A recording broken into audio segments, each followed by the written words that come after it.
To continue with fixed income, first up we've got Philip Bradford from Portfolio Metrics. You're all very familiar with Philip. Philip, thank you so much for being here today. Thank you. Thanks, Eugene. Oh, my slide's up. Oh dear, got to go back one. Great, thanks. So my name's Philip Bradford from Portfolio Metrics. As a team, we run the Dynamic Income Fund, which many of you know, but if you don't, I'll touch on it a little bit later. I'm asking the question here today from a South African bond and fixed income perspective, and essentially from a South African perspective. Are we a fallen angel or are we a rising star? And in case you nod off in the next 5 minutes, I'll run it all for you now. So the good news is we are starting to rise again, and this is very positive from a South African perspective. The other good news is it's not fully priced in yet. We've seen quite a lot of improvements, but I'll unpack all of that for you just now, and you can tell me if you disagree with me or not. So what is a fallen angel? Well, a fallen angel is a bond that was once considered safe and high quality, was rated as investment grade, but has since been downgraded to junk or sub-investment grade. We all became familiar with junk nearly 15 years ago now. And this is obviously not a good thing. So as a bond investor, you're borrowing money all the time. As a country, we're investing with different, we're effectively lending money to them.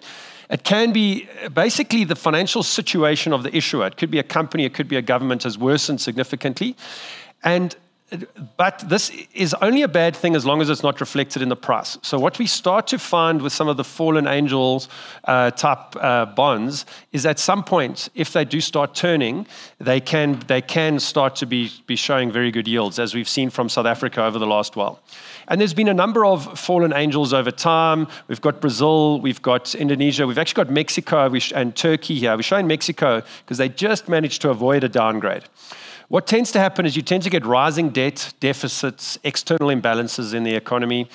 You get a governance decline. Does this ring any bells? Rising corruption, political instability. You then start to have a reform stagnation because as the borrowing costs start to go up for a country, it makes it harder to get things done. The government's not functioning efficiently, and you start to basically have a loss of investor confidence. One of the couple of the metrics you start looking at, the one is debt to GDP. Now, what we've got in the little pink square over there right now is 60 to 80% debt to GDP. South Africa right now and at the end of last year was at 77%. And you can see when Brazil was downgraded to junk, they were in our sort of range here. Interestingly, if you look at where Indonesia was when they got downgraded to junk, it was much higher. And Mexico just managed to avoid that. Turkey got downgraded to junk actually when their debt to GDP was quite low. So it's not the only thing you want to look at. Current account deficit is another one. South Africa has actually improved quite a bit in the last number of years. This is kind of your imports versus your exports. We always used to run a much higher current account deficit, so we're falling below that sort of range right now. But you'll see from Turkey as an example, their problems when they got downgraded to junk was more linked to sort of trade accounts and other political problems that they created for themselves. So what is the life cycle of a fallen angel? So what you find is you start off with pre-downgrade stress. This was us in the sort of mid-teens, just before Nenegate and the likes. We started seeing, and it was not too long after Jacob Zuma came into power. We saw weakening fundamentals, governance red flags, rating agencies starting to warn. We then had the downgrade shock. Official downgrade, forced selling of your bonds, and your currency goes along with that. And then you see a spike in yield. So as your bond prices fall, you've basically you've gone from being able to borrow at prime -2, and now you're borrowing at prime +4, effectively, if I was going to use a housing bond analogy. Then what happens is you get a market repricing. Basically, you get a squeeze. You've got investors that are forced sellers. You've got ETFs. You've got investors that are not allowed to invest in sub-investment grade anymore, funds, fund managers, etc. And it forces more investors out. So you tend to get a bottom out. Then you start to see a recovery and reform potentially. And to have that recovery and reform, you need policy and fiscal adjustments. You need improving fundamentals. You start to get whispers of upgrades again. And we're seeing that now in South Africa. And you start to see a return of investor confidence. And then you've got two paths, really. You've got the upgrade path, and then you've got the stagnation type path. Now, the question is, which one are we in right now? So from a fallen angel perspective, the stagnation path is really when reforms stall, fundamentals reverse, and then investor confidence evaporates. Now, we've had South Africa's, as I'll show you just now, we're not out of the woods yet. We are seeing some improvements, but what we're finding more is we're moving a little bit more towards this upgrade path. Now, we've been dropped from the A team to the B team to the C team to the D team to the E team, and the market's starting to price us back to the D team again. We're not in the A team again, but things are starting to move in the right direction. And this is the journey that we followed. The initial problems, if you recall, particularly Nenegate was one of the big catalysts for the start of the move towards junk status. But the first downgrades we saw into sub-investment grade was only in 2017, and eventually the final junk status only came in March 2020. So it takes the market quite a long time and the rating agencies quite a long time to adjust to that. And here's the foreign ownership of our bonds. So you can see back here, we were at the foreigners owned 43% of our bonds back just before 2019. When we eventually got downgraded to junk in March 2020, that holding dropped down to 33%. So they owned only 33% of our bonds, and they now currently own about 25% of our bonds. That's R1 trillion, by the way. So it's not like they're not invested in South Africa, but as I'll show you just now, we're starting to see some shoots of that. So the big question is, are they going to continue to just hold the way they are? Or are they going to start picking up some of their exposure to South Africa? And that's very important because as the foreigners start, remember the bond investors are the smart investors. They're the ones that are thinking far in advance. And what they're assessing is South Africa worthy to lend money to? And that starts flowing through to currency and other type metrics at the moment, as I'll show you in a moment. So where are we now? We've got a debt to GDP of 77% right now. We need to get that down to about 60. We've got stagnant growth. We are below 1% GDP growth right now. To really do well, we need to get back to a 3 to 5% growth level. The government... We continue with fixed income. First up, we've got Philip Bradford from Portfolio Metrics. You're all very familiar with Philip. Philip, thank you so much for being here today. Thank you. Thanks, Eugene. Oh, my slide's up. Oh dear, got to go back one. Great, thanks. So my name's Philip Bradford from Portfolio Metrics. As a team, we run the Dynamic Income Fund, which many of you know, but if you don't, I'll touch on it a little bit later. I'm asking the question here today from a South African bond and fixed income perspective, and essentially from a South African perspective. Are we a fallen angel or are we a rising star?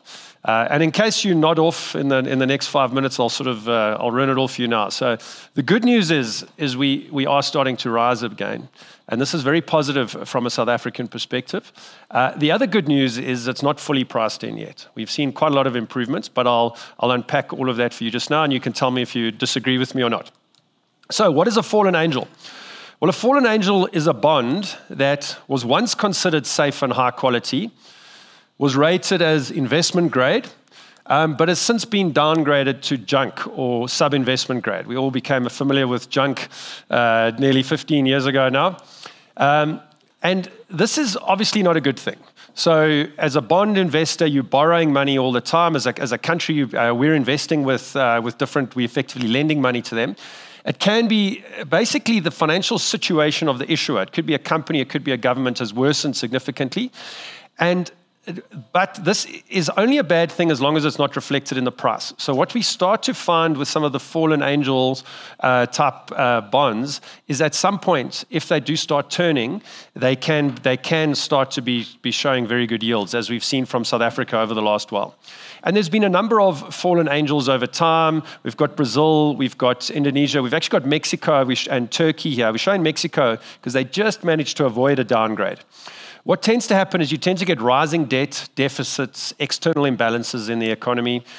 You get a governance decline. Does this ring any bells? Rising corruption, political instability. You then start to have a reform stagnation because as the borrowing costs start to go up for a country, it makes it harder to get things done. The government's not functioning efficiently, and you start to basically have a loss of investor confidence. One of the couple of the metrics you start looking at, the one is debt to GDP. Now, what we've got in the little pink square over there right now is 60 to 80% debt to GDP. South Africa right now and at the end of last year was at 77%. And you can see when Brazil was downgraded to junk, they were in our sort of range here. Interestingly, if you look at where Indonesia was when they got downgraded to junk, it was much higher. And Mexico just managed to avoid that. Turkey got downgraded to junk actually when their debt to GDP was quite low. So it's not the only thing you want to look at. Current account deficit is another one. South Africa has actually improved quite a bit in the last number of years. This is kind of your imports versus your exports. We always used to run a much higher current account deficit. So we're falling below that sort of range right now.